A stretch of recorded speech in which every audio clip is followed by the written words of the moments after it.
ازيكم يا بنات عاملين ايه؟ انتهزت فرصة ان النهاردة يوم فرز القماش وتظبيطه وقلت اتكلم معاكم شوية.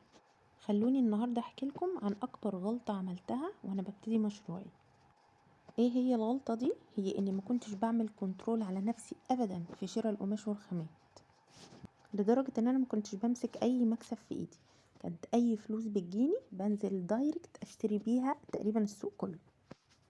بس خلونا ما نقفرش، يعني انا اكيد ما كنتش بشتري السوق كله لان في الاول كان مكسبي ضعيف، بس انا قصدي اني كنت بفرتك الفلوس كلها اللي معايا، لدرجه ان اصحاب المحلات كانوا شايفيني لقطه. ناس كتير قوي نصحتني ان انا لازم لما يجيلي اي مكسب اقسم الفلوس، جزء للشغل وجزء اشيله عشان اطور بيه الشغل.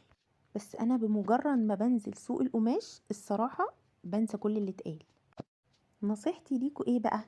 اي بنت مبتدئه وحابه تبدا مشروع خياطه او تصميم ازياء، اشتري خامات على قد المطلوب منك بس، ما تكتريش.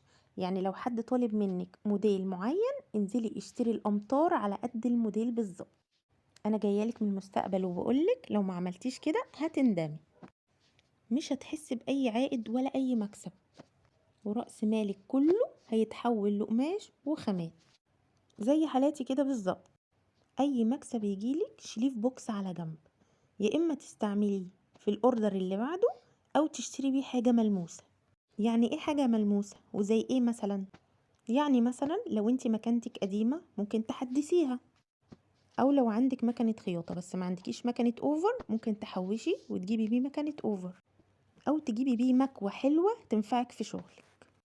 او لو انت بتقدمي محتوى وبتصوري شغلك ممكن تحدثي التليفون، ولو وسعت منك قوي بقى ممكن ساعتها تشتري كاميرا. وبكده مع الوقت هتحسي فعلا انك عملتي حاجة.